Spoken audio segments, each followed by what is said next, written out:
Mungkin pertanyaan pertama eh, berkaitan dengan Sekretariat Nasional Aman Bencana ya.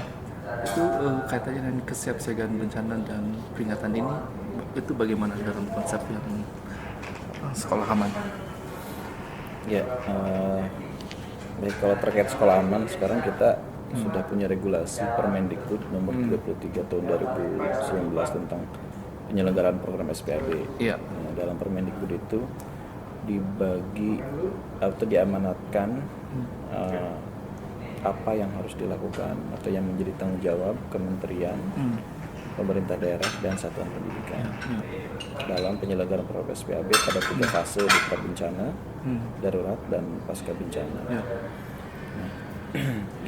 di prabencana itu memang kita dalam domain peningkatan kesiapsiagaan dari sisi warga satuan pendidikan ya, kemudian peningkatan kualitas sarana prasarana yang aman bencana, sama penguatan supporting dari sisi data, regulasi, SDM, jadi kayak untuk guru yang terlatih, fasilitator dan sebagainya. Nah, kemarin untuk early warning kemarin kan Kemenko PMK sama BNPB udah nyusulin perpres tuh yang multi hazard, tapi ditolak oleh Setnek karena itu nunggu revisi PP-nya aja. Secara konten sih iya, tapi secara regulasi nunggu revisi PP. Nah, kemarin yang justru yang disetujui adalah yang gempa bumi dan tsunami, early warning. Nah, kita diminta juga dari sisi kulturalnya, dari sisi domain kulturnya. Jadi di tingkatan downstream. Jadi lebih ke meningkatkan pemahaman siswa terkait dengan jenis-jenis bencana, karakteristik dan segala macam. Kemudian meningkatkan kapasitas untuk penggunaan early warning system. Misalkan mereka punya informasi gempa bumi dan untuk peringatan dini tsunami. Nah, bagaimana seluruh sekolah, terutama yang di daerah rawan gempa bumi dan di pesisir itu memiliki akses terhadap informasi gempa bumi dan peringatan dini tsunami dan mengetahui tindak lanjut dari ketika dapat informasi itu apa yang harus mereka lakukan. Dapat kalau gempa bumi kan gempanya dulu baru peringatan atau informasinya muncul. Nah, kalau tsunami kan ada peringatan dini. Nah, ketika sekolah dapat peringatan dini itu seperti apa?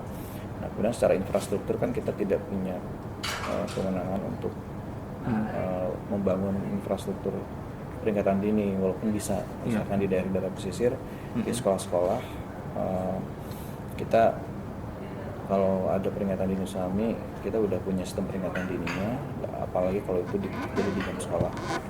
Itu dalam bentuk SOP apa? Kalau dalam bentuk SOP atau selain itu dalam bentuk apa peringatan dininya? Karena secara umum kan pelaksanaan SPAB ini ada mulai dari pengkajian risiko sekolahnya, kemudian perencanaan penguatan kesiapsiagaan dari sisi pengetahuan sikap keterampilan warga sekolahnya. Kemudian dari sisi 3 pilar ya, dari sisi manajemen dan pendidikan PRB-nya. Nah, dari sisi manajemen ini kan yang ada SOP. Nah, ada SOP untuk kedaruratan, termasuk di dalamnya peringatan dini untuk beberapa jenis kayak yang udah yang selain tsunami sih banjir dan gunung api mungkin Mas Muji waktu di itu juga Gunung Agung. Tapi kan secara general itu masuk ada di SOP, SOP-nya sekolah. Kita dalam rangka meningkatkan kapasitas sekolah supaya punya SOP semua sekolah gitu. Jadi dalam SOP itu tergantung hazardnya, bisa tsunami, gempa bumi, gunung api. Kalau untuk sekolah-sekolah itu SOP-nya apakah masih untuk single hazard atau mereka sudah mulai memikirkan multiple hazard? Ada beberapa sekolah yang udah multiple hazard, kayak gempa, tsunami, banjir, kebakaran.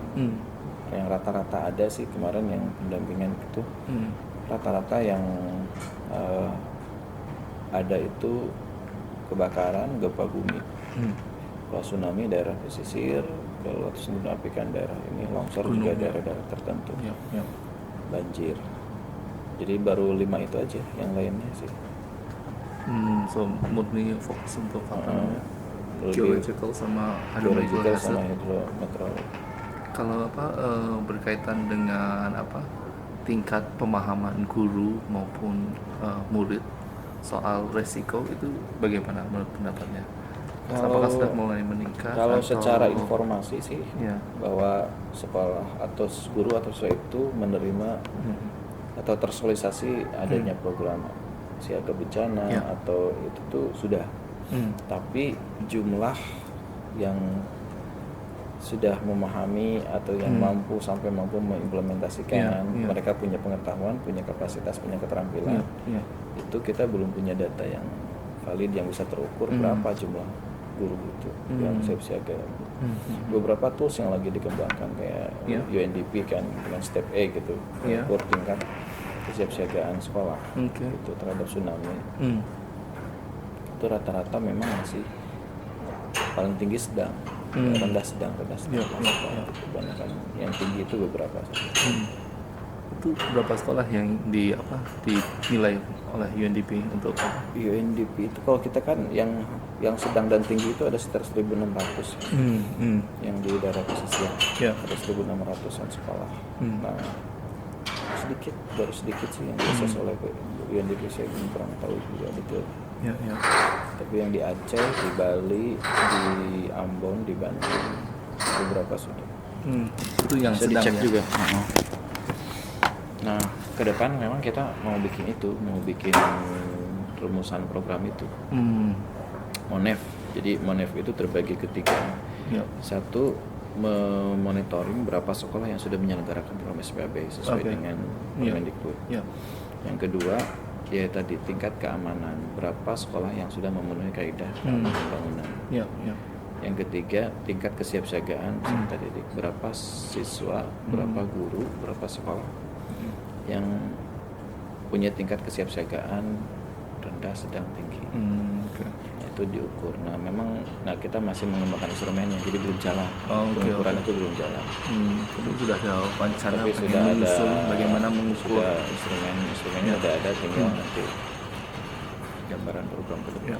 Lalu berikutnya kalau berkait dengan early warning itu kan biasanya itu butuh tugas orang-orang yang memiliki tugas sebagai bagian dari memonitor warning, apakah itu monitor air, monitor apa yang tanggung jawab peringatan ini, atau yang mencet sirine, atau yang mukul-mukul kentongan atau bel sekolah itu untuk di sekolah-sekolah itu gimana Pak? Apakah fungsi itu berjalan atau enggak itu? Yang tukangnya, atau apakah setelah dibentuk atau disusun pas pelatihan ya, tapi habis itu hilang secara kelembagaannya itu gimana? Saya kalau ditanya data sejauh mana implementasinya di lapangan gitu ya, memang karena kita belum punya sistem Monef yang utuh gitu, belum bisa mengcapture. Ini kita dampingin sekolah misalkan ada 600-an sekolah kayak tadi 2000-an sekolah kayak di GTK. Nah, apakah 2000 sekolah itu benar-benar memfungsikan? Gitu. Kayak di yang ikut HKB itu ada 48.000 sekolah yang ikut apa itu HKB? Hari Kesiapsiagaan Bencana. Jadi tiap 26 April mereka simulasi, gitu kan, melakukan simulasi evakuasi dan penyelamatan. Nah, tapi kita nggak tahu gitu ke data ke 46.000 sekolah itu sudah benar belum, sudah melakukan atau berjalan. Nah, beberapa daerah, beberapa sekolah memang sudah berjalan. Ada misalkan kayak yang daerahnya banjir ya. Daerahnya banjir, mereka tuh aware dengan siaga 4, siaga 3, siaga 2, siaga 1. Tinggi muka air segala macam itu mereka selalu ada info itu, dapat info misalkan info dari BPBD tentang tinggi muka air, atau info tentang prakicu ya, perakiraan cuaca, atau perakiraan tinggi gelombang gitu. Mereka juga aware untuk mengakses informasi itu. Nah, tapi apakah misalkan karena kejadian kayak banjir yang sifatnya masif itu rata-rata memang belum terlalu efektif berjalan. Kayak yang dibentuk tadi, karena itu kan terintegrasi ke BPBD setempat ataupun siapa yang punya kewenangan untuk menginformasikan itu. Kemudian rata-rata sih level-level sekolah itu menerima arahan atau instruksi dari dinas. Dinas. Lebih Di kepada tingkat lokal ya. lebih kepada ya official di tingkat lokal. Apakah sekolahnya dilanjutkan, diliburkan atau seperti apa? Jadi official, ngikutin official aja. Dan kayak apakah bunyi sirine segala macam itu gak terlalu banyak berfungsi. Bukan ini dalam pandangan saya beberapa sekolah. Jadi lebih kepada early warningnya itu. Kalau tsunami kan kita nggak pernah ngalamin kejadian dalam jam sekolah. Kalau gempa sih ada. Kalau gempa kayak kemarin di Lombok, di Ambon, di Bali juga, di Bali juga. Itu ada di Bali itu berjalan, Nah, mereka kayak di Jakarta juga berjalan kemarin. Di Jakarta yang kejadian berapa ya? 6,9. Nah, itu juga berjalan. Jadi mereka evakuasi, titik kumpul segala macam. Fungsi-fungsinya itu berjalan untuk sekolah-sekolah yang udah pernah dilatih, udah pernah didampingi. Nah, tapi sekolah-sekolah yang belum, itu kan masih sangat banyak. Berapa kemarin persentasenya? Nggak nyampe 10%. Nggak nyampe 10% yang sudah dilatih? Yang sudah dilatih nggak nyampe 10%. Nah, kayak di kemarin kebakaran di SMK Yadika. Nah, itu kan mereka korbannya masih cukup banyak. Jadi mereka loncat dari lantai 2 segala macam. Mereka meskipun punya apar tapi tidak bisa menggunakan dengan benar. Apakah karena kurang di maintenance atau nggak pernah disimulasi? Kayaknya atau itu fire drill-nya? simulasi fire drill-nya masih kurang. Dan lebih ke sarana pendukung penyelamatan ya, vertical rescue segala macam itu. Kalau kerjasama sekretariat nasional itu dengan pemerintah daerah itu seperti apa yang berjalan selama ini? Jadi kita tuh mendorong untuk membentuk sekretariat bersama SPAB di daerah. Nah, itu multi pihak yang ada di daerah itu yang punya fokus garapan ke SPAB itu. Yang punya fokus garapan ke SPAB dikumpulkan di sekber ini. Nah, kita koordinasi untuk peningkatan kapasitas mereka. Mulai dari sosialisasi Permendikbudnya, kemudian pelatihan fasilitator, kemudian prioritas sekolah-sekolah yang mendapatkan dampingan. Jadi kita identifikasi sekolah mana saja yang diprioritaskan. Seperti itu sih kerja sama kita. Mereka juga banyak yang udah mengalokasikan anggaran dari mereka sendiri, biasanya untuk pelatihan guru, pendampingan ke sekolah. Itu berapa provinsi atau sampai ke tingkat kabupaten kota? Kabupaten kota. Berapa daerah? Provinsi, kabupaten kota.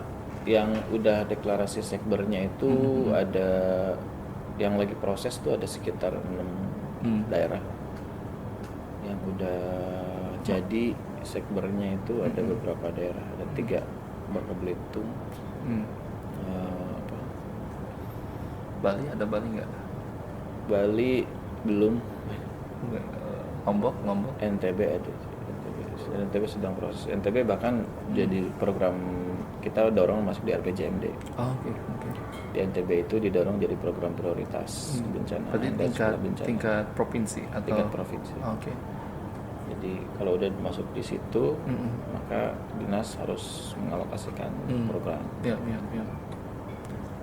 Lalu berkaitan dengan simulasi bencana, kan tadi sebutkan hari kesiapsiagaan nasional dan sudah dilakukan di sekolah-sekolah tertentu. Apakah simulasi bencananya mengikuti SOP atau perencanaan, atau lebih ke yang penting demonstrasi evakuasi gitu? Lebih ke yang disimulasikan itu Ya yang ada di SOP-nya, tindakan sebelum, saat, dan setelah. Jadi tindakan sebelum lebih ke, kalau tindakan sebelum kan lebih banyak di latihan, misalkan lebih ke tata ruang aman. Untuk banjir lebih ke tata ruang aman, lebih ke gempa juga tata ruang aman, lebih ke meningkatkan kemampuan penyelamatan diri. Apa pesan-pesan kunci keselamatan untuk gempa, untuk angin puting beliung, karena banyak yang korban juga dia tidak mengetahui karakteristik angin, terus banyak yang tertimpa beruntuhan karena angin, kayak kemarin di Sragen, ada satu aula ambruk, beberapa anak yang lagi di dalam. Jadi itu yang pada saat terjadi, yaitu yang ketika ada bencana, penyelamatan dari di tempat, evakuasi. Kemudian pasca bencana ya lebih ke sistem rujukan, pertolongan pertama, sistem rujukan, kemudian mengembalikan ke orang tua dan proses untuk sekolah darurat. Tapi yang banyak berjalan itu SOP itu rata-rata hanya pada saat jadi SOP untuk kedaruratan pada saat terjadi. Lalu hari ini tuh berkaitan dengan proses penyusunan 5 tahun ke depannya. Iya, ini untuk lagi inventaris program. Kalau planning untuk 5 tahun ke depannya, berapa hari ini, ada nggak khusus untuk peringatan dini di sekolah gitu? Atau itu termasuk? Ya, itu bagian, itu termasuk bagian dari pendampingan ke sekolah. Bagiannya. Lalu mitra-mitra sekolah bersama itu yang di luar pemerintah siapa aja, atau jejaring itu siapa aja yang juga concern di bidang penanggulangan bencana atau kesiapsiagaan? Yang kita kan identifikasi ada berapa, 40-an lembaga. 40-an lembaga. Ya, ada yang internasional, ada yang UN, ada yang nasional, ada yang di daerah, ada yang lokal. Sama ormas lebih ke NU, Muhammadiyah. Kayak Pramuka, PMI itu kan. Rata-rata di daerah kita juga sudah punya modul dengan PMI. Untuk siaga, penggalang, penegak itu program kegiatannya ada di masing-masing. Program sudah nationwide gitu. Nationwide. Oke. PMI juga di beberapa ininya, tapi itu kan masuk di ekskul. Jadi ada yang masuk di ekskul itu Pramuka PMI yang sudah berjalan. Kalau di intra pembelajaran itu lebih ke peningkatan kapasitas gurunya. Jadi kita pelatihan guru segala macam. Itu untuk intranya. Untuk yang kegiatan-kegiatan lain lebih ke pendampingan oleh NGO, pendampingan oleh nanti listnya saya kasih. Daftar ini. Nah, pendampingan itu memang kita sih berharap membuat sistem kayak fasilitator di tiap kabupaten kota yang punya keahlian.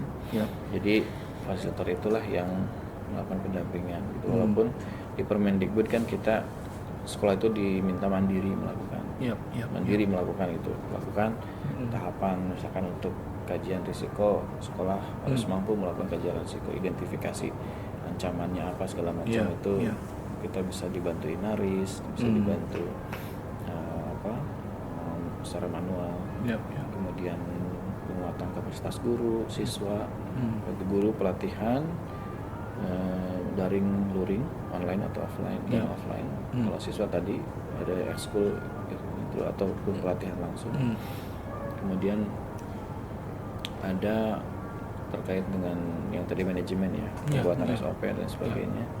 Kemudian ada juga untuk sekolah itu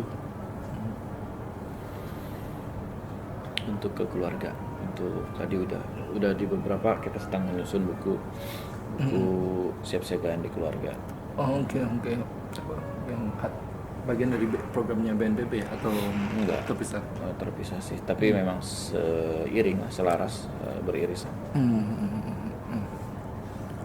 Mungkin terima kasih itu dari saya. Ada pertanyaan lagi nggak atau yang mau tahu tentang pekerjaan saya atau penelitian saya? Ya, ini aja sih. Berarti ini umum ya secara keseluruhan ya Iya.